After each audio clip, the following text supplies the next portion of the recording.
요한복음 9장 1절부터 3절까지 같이 천천히 합독하십니다. 시작. 예수께서 길 가실 때에 날 때부터 소경된 사람을 보신지라. 제자들이 물어 가로되 랍비여, 이 사람이 소경으로 난 것이 네 죄로 인함이오니이까 자기오니이까 그 부모오니이까. 예수께서 대답하시되 이 사람이나 그 부모가 죄를 범한 것이 아니라 그에게서 하나님의 하시는 일을 나타내고자 하심이니라. 욥기 말씀을 써놨습니다. 욥기 말씀 1장 1절, 1장 8절, 2장 3절이 나올 텐데 같이 천천히, 이 말씀이 똑같은 말씀이에요. 약간씩 뉘앙스가 틀리니까 같이 한번 읽어봅니다. 시작. 우스 땅에 욥이라 이름하는 사람이 있었는데 그 사람은 순전하고 정직하여 하나님을 경외하며 악에서 떠난 자더라. 여호와께서 사단에게 이르시되 네가 내 종 욥을 유의하여 보았느냐.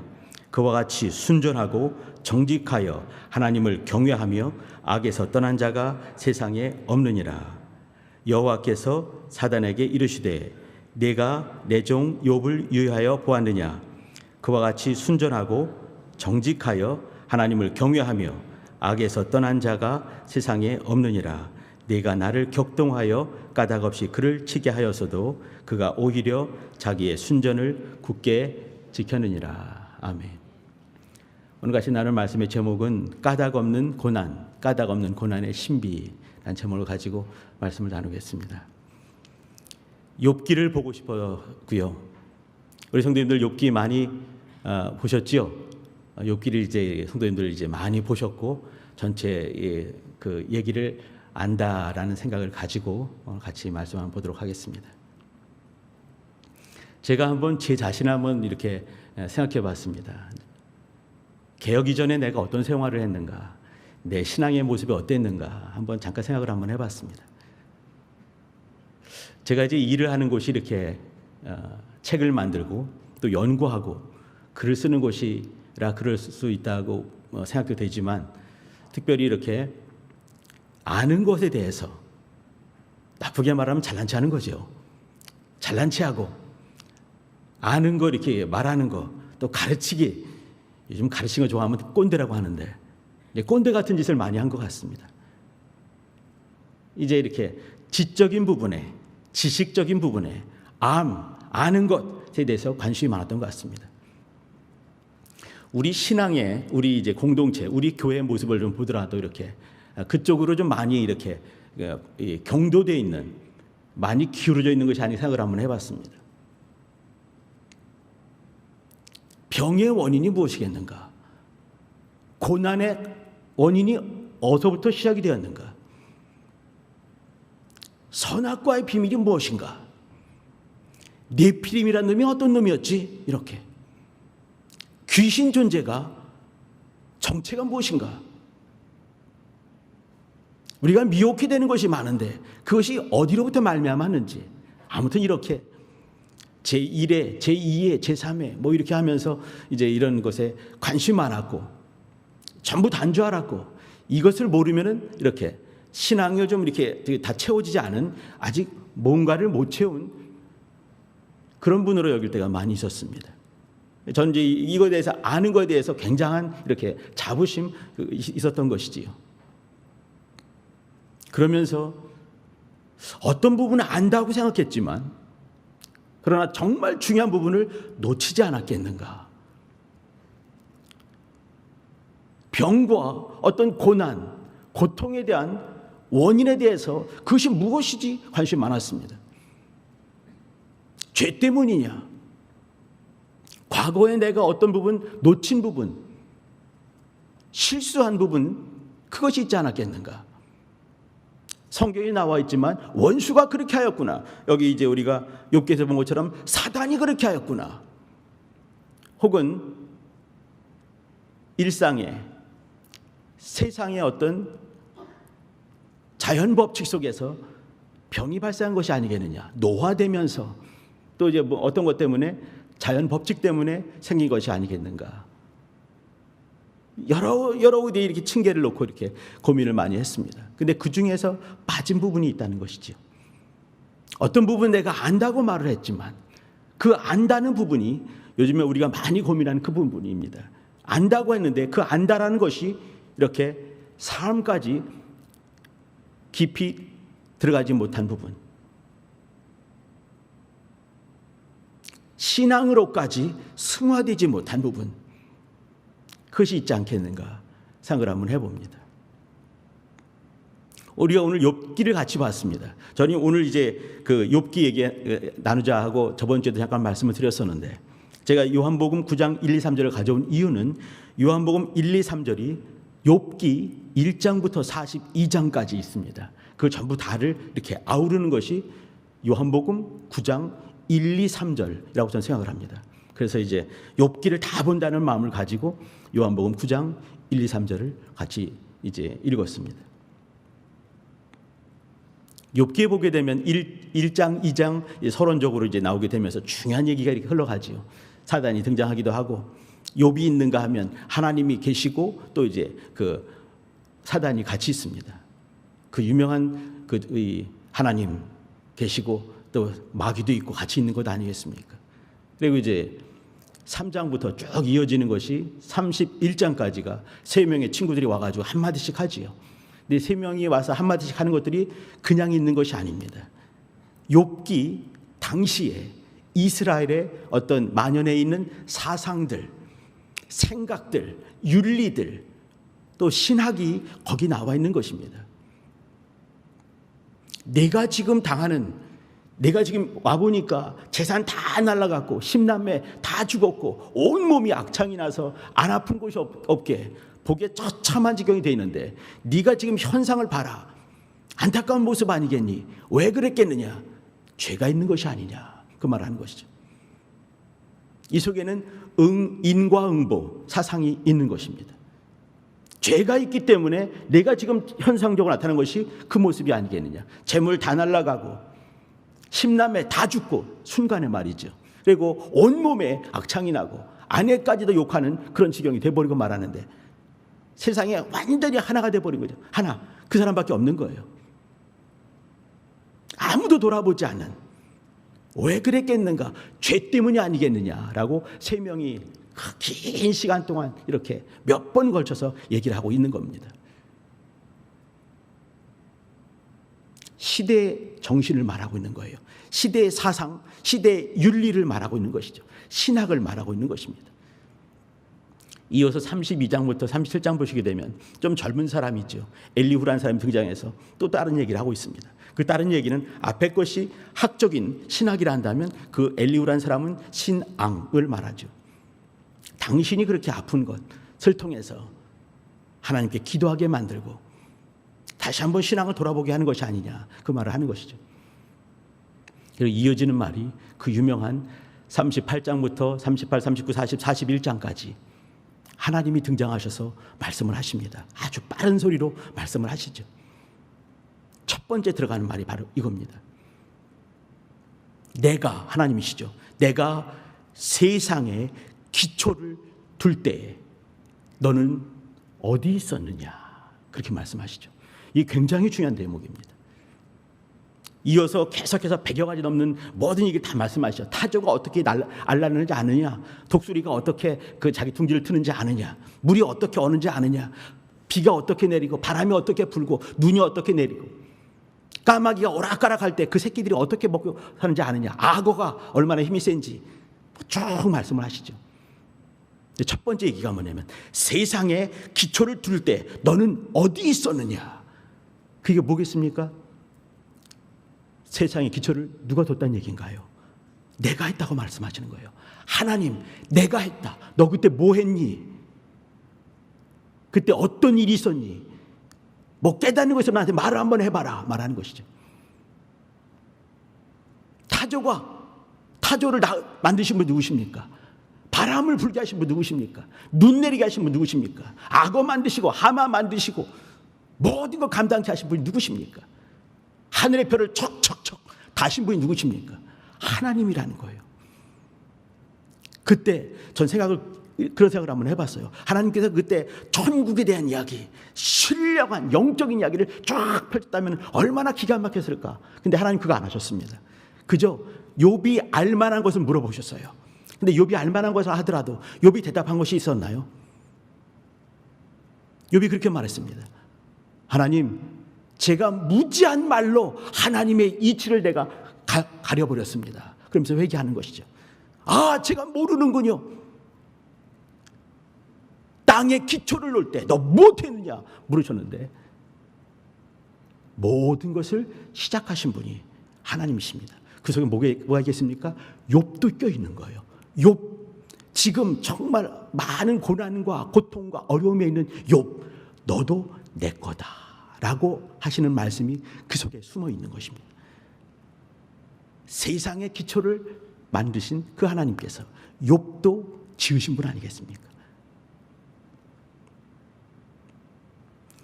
1세기 당시에 성경이 쓰여졌던 그 당시에 사람들이 고난을 어떻게 봤을까 한번 찾아보니까 말이죠. 1세기 당시의 사람들은, 우리는 보통 이제 이렇게, 지금도 우리도 갖고 있는 것이 많이 있습니다. 저도 그렇고 지금 성도들도 그런 분이 많이 계실 것입니다. 어떤 일 있을 때마다 내가 뭘 잘못했나. 많은 고난과 고통과, 지금도 고통과 고난에 있는 분이 많이 계실 것입니다. 그러면서 나를 돌아보고, 물론 이제 회개하는 기회가 될 수 있다 생각되기 때문에 좋은 부분도 물론 있지요. 나를 돌아보는 그런 것이 많이 있지요. 근데 1세기 당시의 사람들은 고난이 왔을 때, 고난을 하나님께서 징계의 어떤 수단으로, 징계의 어떤 표시로, 어떤 사인으로 보지를 않았습니다. 그 중요한 대목입니다. 성경이 쓰여질 그 당시에 고난에 대한 생각들, 고통에 대한 생각들, 또 예수 그리스도께서 이 땅에 오셔서 하신 그 놀라운 일들이 많이 있지요. 인생들, 우리를 구원하시는 놀라운 일들을 하지 않으셨습니까? 구약의 모든 일들을 이루셨습니다. 근데 그때 주님께서 하신 일, 주님의 공생애 33년간의 모든 일생을 보더라도 주님의 일생에서 가장 많은 부분이 있던 것이 무엇이었겠습니까? 고난이었습니다. 고난 중에 채찍 맞으시고 고난 중에 돌아가셨습니다. 주님이 하신 가장 일들을 마치는 그 수단이 뭐냐면 고난이었습니다. 주님 보면서, 예수 그리스도 보면서 고난 받으신 분으로 보고 있는 것이죠. 우리가 이사야서를 굳이 증거 삼지 않더라도 고난 받는 종 이렇게 말했는데, 주님이 하신 일, 고난 당하심이었습니다. 또 많은 사람들이 고난을 통해서 자기를 돌아보면서 또 더 나은 신앙의 모습으로 가기 위한 어떤 단계로 봤습니다. 고난을 단계로 본 것이죠. 고통당하는 그 시기를 단계로 봤습니다. 더 나은 자신의 모습을 만들어가는 한 단계로 본 것이죠. 어떤 유명한 사람이 그렇게 말했습니다. 영국의 작가 중에 한 명인데, 크리스찬 작가입니다. C.S. 루이스라 잘 아시지요? C.S. 루이스. 인간들은 편안할 때 하나님께서 양심 깊은 곳에, 마음 깊은 곳에서 하시는 말씀을 잘 듣지 못한다. 거의 들을 수가 없다. 그렇기 때문에 하나님께서는 고난을 통해서 더 큰 소리로 말씀하시는 것이고, 이 고난은 하나님께서 하나님의 말씀을 깨닫게 하는 어떤 수단으로 보였다는 얘기죠.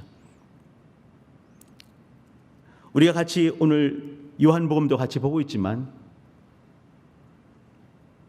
날 때부터 속용된 사람, 이런 사람이 등장을 합니다. 쉽게 말하면요, 고난 중에 있는 사람이 되는 것입니다. 날 때부터 속용된 그 사람.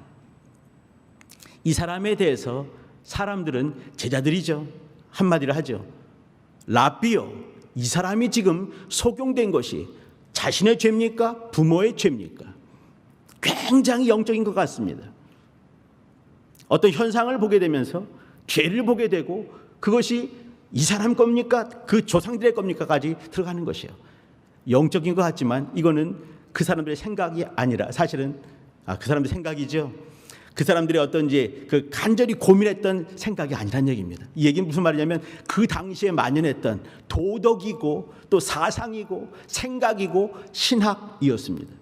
그 얘기는 뭐냐면, 어떤 사람을 볼 때 긍휼함으로 보지 않는 것이죠. 그 사람으로 보는 것이 아닌 거예요. 생각과 사상과 또 학문으로 보고 있는 것입니다. 그러나 주님은 그렇게 보지 않으셨습니다. 길 가실 때 바쁘신 주님께서 날 때부터 속용된 사람을 보신지라 라고 말을 했죠. 욥기와 똑같은 것이죠. 욥이 고난당할 때 내가 지금 죄를 범한 것은 그것 때문에 그런 것이 아니냐, 내 죄 때문에 그런 것이 아니냐, 똑같은 대목입니다. 주님께서 하신 말씀이 있습니다. 예수께서 대답하시되 이 사람이나 그 부모가 죄를 범한 것이 아니라, 중요한 말씀입니다. 그에게서 하나님의 하시는 일을 나타내고자 하심이니라 라고 말씀하셨습니다. 하나님께서 그 사람을 통해서 하시고자 하시는 그 일을 나타내고자 하십니다. 하나님께서 그와 함께 계시고 그 속에서 일하실 것이다 라고 말씀하시는 것입니다. 그렇게 된다면 예수님께서 이 사람을 봐주신 그 대목을 봐주시기 바랍니다. 어떻게 보셨나요? 날 때부터 소경된 사람을 보셨어요. 그 고난을 통해서 그 사람에게 접근하신 것입니다. 고난의 신비, 하나님께서 그 속에서 일하고 계시는 것입니다. 하나님께서 그 사람을 보시는 통로인 것입니다. 또 중요한 것, 하나님은 그 사람 속에서, 고난 속에서 일을 하실 것입니다. 제가 가끔씩 이런 말을 질문할 때가 있는데, 우리 성도님들 중에서 어떠한 고난도 없이 너무나 일이 잘 되고 우리 가정이 너무 평안해서 예수를 잘 믿어야 되겠다라고 이렇게 교회 나오신 분 손들어 보시기 바랍니다. 저도 이제 30여 년 전에 35년 됐는데요, 처음 교회 나올 때 아버지가 딱 돌아가시고 세상의 벽에 탁 부딪혔을 때 세상에 아무것도 하기 싫더라고요. 근데 어떤 분이 그럴 때 꼭 사람 보내시는 거 아니겠습니까? 어떤 분이 오셔가지고 이제 복음을 전하기 시작해 되고, 저는 그 얘기 들을 때 귀가 그냥 확 커진 것 같은 느낌이 들었습니다. 꽉 붙들어야지 그 생각이 들었습니다. 예수 탁 믿고 예수가 나의 주님인 걸 탁 알고, 육체의 아버지 돌아가셨지만 영의 아버지가 있는 걸 딱 알면서 탁 드는 생각이 그 생각이었습니다. 아, 나는 이제 수지 맞았구나, 이 생각이 들었습니다. 그때 그 다음이 참 이게 중요한 겁니다. 기도를 잘해야 되는데 저 그때 그렇게 기도를 했습니다. 하나님, 저는 굶어도 좋사오니 제 동생, 하나밖에 없는 동생 좋은 데 시집가게 도와주세요. 좋은 데 시집갔습니다. 저는 며칠 굶었습니다.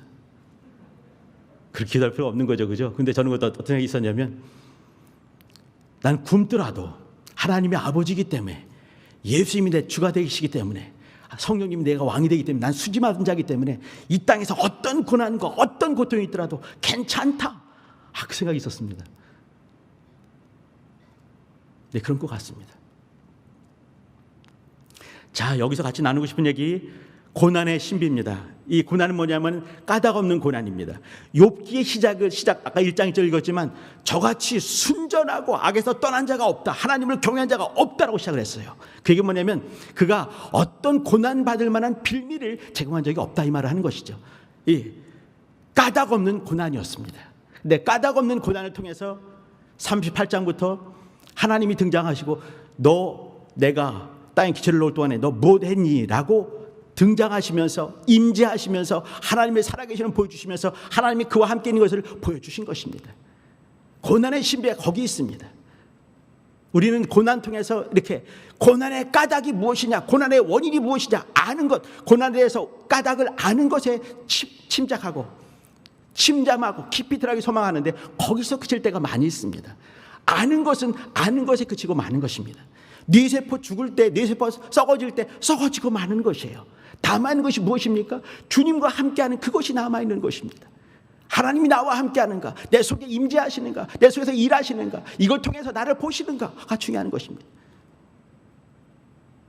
우리 중에 고난과 고통이 없는 사람은 아무도 없을 것입니다. 그러나 그 고난과 고통을 통해서 내가 신앙의 한 단계 나아가는 그 단계로 삼는 사람은 드문 것이지요. 우리 성도님들 지금 힘드신 분 많이 계실 것입니다. 정말 그 말로 표현할 수 없는 그런 고통과 어려움이 있는 분 틀림없이 있을 것입니다. 이때 하나님께 집중하시기 바랍니다. 주께서 하신 말씀, 이 사람 죄도 아니고 부모 죄도 아니고 죄가 정말 무서운 것이지요. 그러나 까닭 없는 고난을 우리가 당하고 있을 때, 정말 힘든 고난 중에 있을 때라도 우리 주님께서는 까닭이 있는, 목적이 있는, 이유가 있는 고난을 감당하신 주님이십니다. 무슨 말씀인지 아시지요? 하나님이 아들 입장에서 보게 되면 하나님의 아들도 까닭 없는 고난이었을 것입니다. 무슨 죄가 없이 고난받은 거 아니겠습니까? 그러나 그분께서는 분명한 목적과 이유 있는 고난을 감당하셨습니다. 우리가 가져야 될 죄와 또 저주를 감당하기 위한 그러한 이 고난을 감당하신 것이에요. 욥기 속에 까닭 없는 고난당하는 욥을 보면서 목적과 까닭 없는 고난당하시는 의인이신 예수님, 혹은 정반대로 말씀할 때 목적과 이유를 가지고 까닭 없는 고난을 짊어지고 계시는 주님이 보이셔야 됩니다. 이것이 신비인 겁니다. 욥의 고난의 신비인 것이죠. 욥의 고난 속에 예수 그리스도의 고난이 녹아있는 것입니다. 우리는 그것이 안 보이면 안 되는 것이지요. 그럴 때 우리는 까닭 없는 믿음, 무슨 말이냐면요, 까닭 없는 믿음, 말이 좀 이상하죠. 이거는 주님께서 이렇게 복을 주셨으니까 내가 믿음을 가져야지, 이렇게 역사하시니까 나 믿음을 가져야지, 이렇게 마치 기브 앤 테이크, 거래하듯이 하는 그런 믿음 생활하는 것입니다. 주님께서 이렇게 복을 주시면 내가 이렇게 할게요, 먼저 한번 해보세요, 이런 말인 거예요. 혹시 내 속에, 저는 가끔씩 이런 것이 있거든요. 정말 교만한 것이죠. 주님이 이렇게 해주시면 전 이렇게 한번 해보겠습니다. 이게 까닭과 원인과 이것이 있는 거죠. 주님 요만큼 해주시면 전 요만큼 내놓을게요. 까닭 없는 믿음이 아니라 까닭이 있는 거죠. 주님, 제가 비록 고난 중에라도 주님을 향해서 저는 믿음을 사용하겠습니다. 진짜 사랑은 뭐겠습니까? 엄마의 사랑 아니겠어요? 아기들이 쑥쑥 커가는 모습 볼 때마다 그 엄마가 그 진액을 만들어가지고 젖주면서 엄마의 뼈가 다 뻥뻥 뚫릴 때까지 이 아기 주는 거 아닙니까? 그거 보면서 또 손에 그냥 이렇게 그 잔뜩 맨날 아프면서도 아기 보는 거 있지 않습니까? 왜 그런가요? 내 새끼이기 때문에 그런 거예요. 내가 또 사랑하기 때문에 그런 거 아니겠습니까? 까닭이 있는 사랑이 아니에요. 까닭 없는 사랑이죠. 그냥 그 존재로 사랑하는 것이에요. 하나님께서 욥을 이렇게 사랑하셨습니다. 근데 그 사랑은, 하나님의 사랑은 까닭이 없는 사랑이었어요. 이 까닭 없는 사랑을 가지고 욥이 이제 말하는 것이죠. 주님! 이렇게 덤벼드는 것도 있지 않습니까?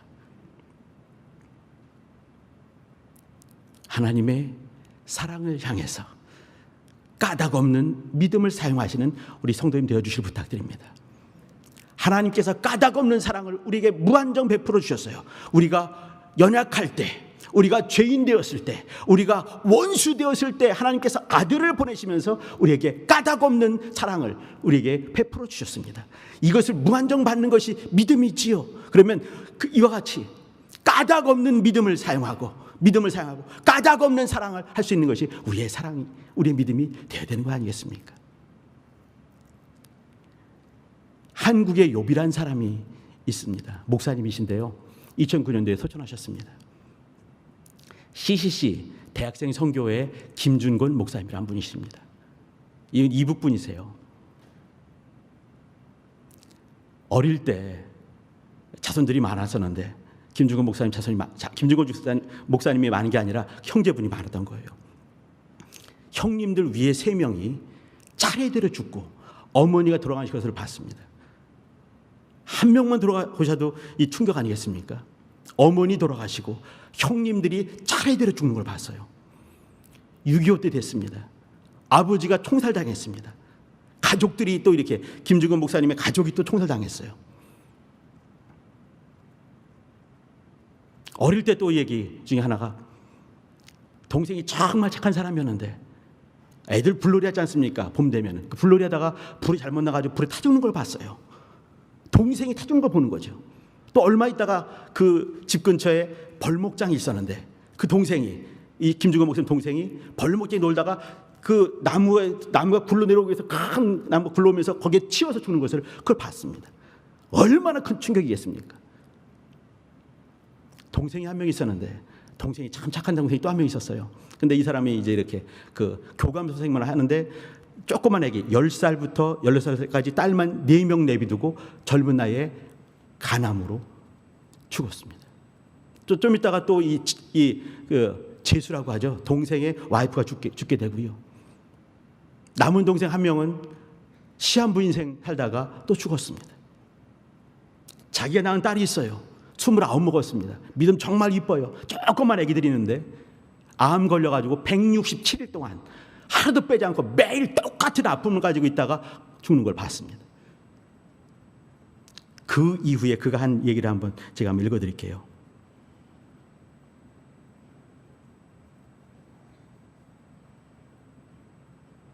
그분이 고백하신 그 대목입니다. 정직하게 말하면 나는 한 얼굴로는 웃고 다른 얼굴로는 웁니다.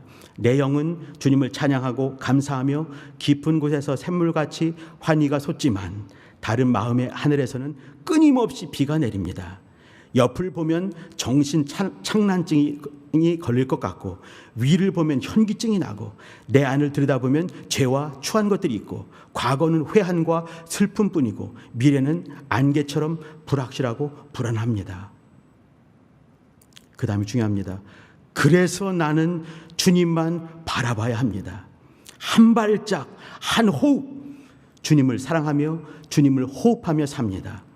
내게 여전히 깊은 위로와 감사와 찬송과 평안이 있습니다. 그것은 내게서 나온 것이 아니라 성령님이 은혜로 주시는 것입니다.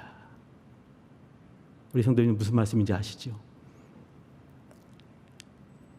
지금은 동일하게 우리도 육체를 있기 때문에 고난과 고통과 어려움이 있을 수밖에 없습니다. 근데 여기에 잡히지 않고 이걸 통해서 내가 더 나은 내 모습을 만들어가는 것, 이것이 신앙생활이고 그럼에도 불구하고 이렇게 하나님의 기쁨을 전할 수 있는 것이 신앙이냐 아닌가 생각됩니다. 요 근래 제가 좋은 시를 하나 제가 쓴 게 아니라 발견을 했어요. 저거 하나 읽어드리고 같이 기도하도록 하겠습니다. 타고르라는 시인의 기탄젤리에 나오는 6번째 시입니다. 여기 보게 되면 이렇게 짧은 시인데요. 여기 그 주님의 섬길 기회가 뭐가 있습니까? 꽃이 꺾어지는 고통이 있는 것이에요. 한번 들어보세요. 망설이지 말고 이 작은 꽃을 꺾어 가소서. 꽃이 시들어 흙먼지 속으로 사라질까 두렵습니다. 님의 화환 어디에서도 자리를 찾지 못할까 두려우나 이 작은 꽃에게 님의 손길에 아픔을 느끼며 꺾이는 영광을 베풀어 주소서. 내가 알지 못하는 사이에 하루해가 다가고 그리하여 님께 이 꽃을 바칠 시간을 놓칠까 두렵습니다. 비록 색깔은 짙지 않고 향기는 희미하나 이 꽃에게 님을 섬길 기회를 주소서. 아직 시간이 있을 때 이 꽃을 꺾고 가소서. 꺾일 때 죽는 것 아니겠습니까? 큰 고통이 있는 거죠. 그런데 그렇게라도 하나님 섬기기를 소망하는 것이에요. 우리 성도님들 고난과 고통과 어려움과 답답할 때가 많이 있겠지만 그때도 하나님께서는 우리와 함께 하시는 것입니다. 우리를 사랑하시는 것입니다. 아까 요한복음에 본 것처럼 그 사람 속에서 하나님께서 하시는 일을 나타내고자 하십니다. 내가 그 속에서 일하리라. 그 고난과 고통 속에서 내가 일하리라. 그와 함께 있으며 그 속에 일하리라 말씀하시는 것입니다. 같이 기도하실 때 하나님 까닭없는 고난 그 속에서 주님을 보게 하시고 알게 하시고 느끼게 하시고 경험하게 하시며 주님을 깊이 섬기는 그러한 믿음 생활 잘할 수 있게 날 도와주세요. 내 가정을 도와주세요. 우리 공동체를 도와주세요. 주여 한번 부르시고 기도하십니다.